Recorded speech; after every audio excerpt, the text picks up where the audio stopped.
In this video, we're going to have a look at the Canon EOS 7D Mark II, originally released all the way back in 2014. I'm going to not only cover what this camera can do and what it can't do, but who should buy it. As a quick note, the B-roll for this video was shot on the Canon EOS R5 with the RF 15-35mm f2.8L ISU-SM lens. Figured I'd mention this in order to not cause any confusion. And now, let's start off with the size and build. The Canon EOS 7D Mark II camera is 5.85 by 4.43 by 3.08 inches and weighs approximately 32 ounces, or about 907 grams with battery and card.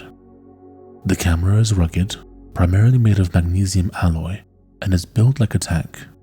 In addition to that, it has enhanced environmental sealing, which means you don't have to worry about getting it a little wet. The first thing I noticed when I picked it up is how much larger it is compared to other Canon cameras. The DSLR I had before this was a Canon 77D, and the difference in size is immediately noticeable.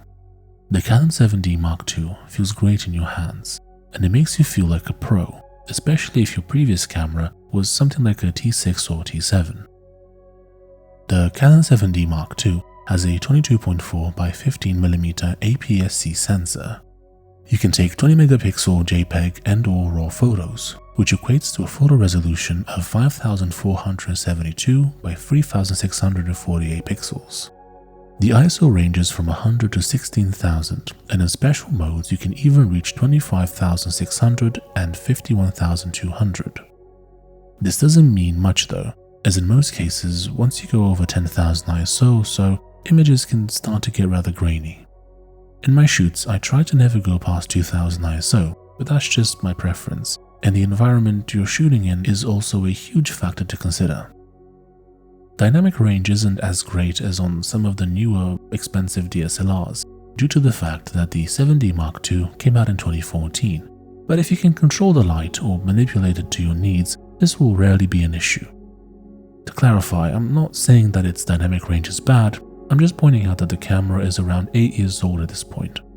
To demonstrate this fact, I'm going to show you some photos I took with the camera. First, here are some photos I took with the model during my time in Porto in Portugal.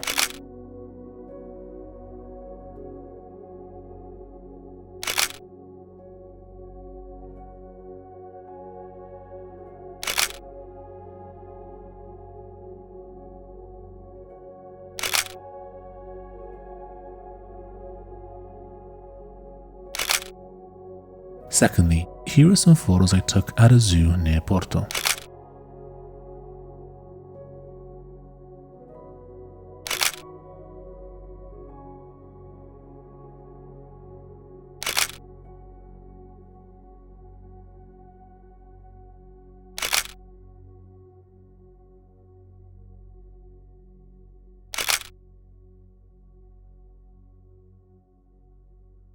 As you can see, the images are detailed and clear, and as long as you know what you're doing with lighting, angles, and composition, you can still get great images despite the age of the camera. By the way, if you're finding this video to be helpful, don't forget to leave a like, as it'll help with the algorithm, and other people will be able to find this video as well. And now, back to the video. When it comes to continuous shooting, the 7D Mark II can manage 10 frames a second. This is really useful when shooting moving subjects, such as in sports or nature photography.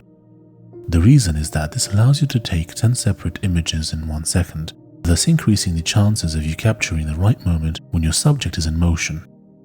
The burst length is a maximum of 31 frames when shooting in RAW, which you should be doing, and 1090 frames when shooting in JPEG. The only other limitation might be your SD card, but if you bought one fairly recently, it shouldn't be an issue. The 7D Mark II comes with a fixed 3-inch display. This model does not have a swivel screen. As the screen cannot be moved around, this not only makes vlogging more difficult, but it also makes it harder to shoot from awkward angles. It also has a top LCD display, which is quite generously sized, and has a backlight, which is helpful when shooting in low light conditions. Photographers have different opinions as to whether the top LCD screen is really needed or not. I like it though, as I'd rather have it than not. What is immediately obvious is that the 7D Mark II retains a similar button and knob layout to many other Canon cameras. To those who have used Canon cameras before, using it should feel rather intuitive from the very start.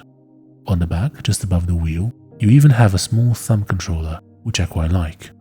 It allows navigation through menus to be rather seamless. One of the reasons why this camera feels pro is because of the dual card slot.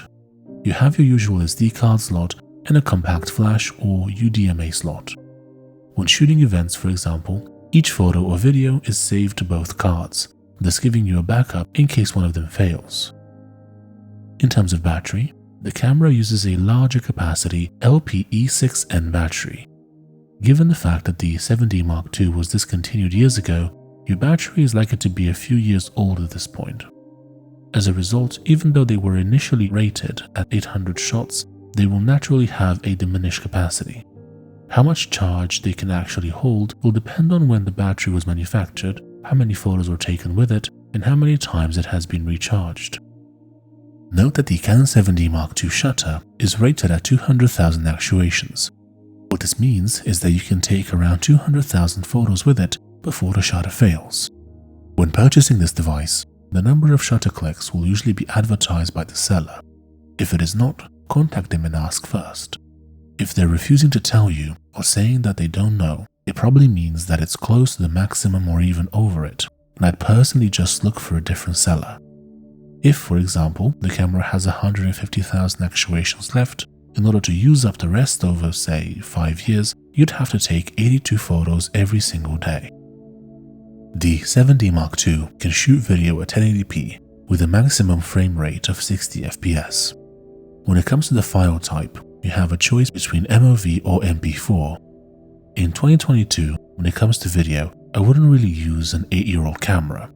For photography, sure, but for video I'd go with something newer like the Canon 77D or even the Canon R series.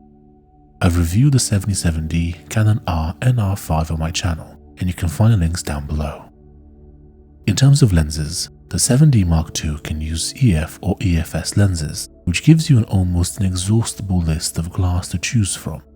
I've tested this camera with a few different lenses.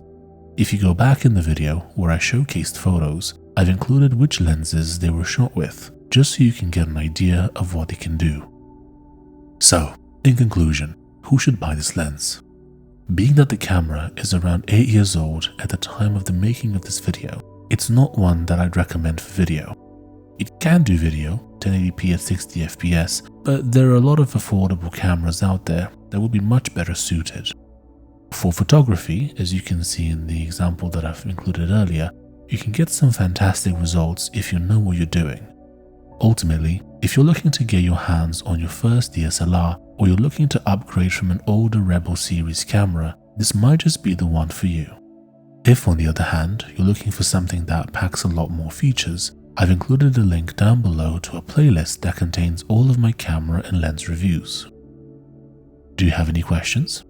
Don't forget to leave them down below and I'll do my best to get back to you. If you'd like to have a look at any of the products mentioned in the video, or you would like to know how much they cost in your country, you can find affiliate links down below. Thank you for listening. Don't forget to leave a like, subscribe and hit that bell, and I'll see you in the next one. Bye bye.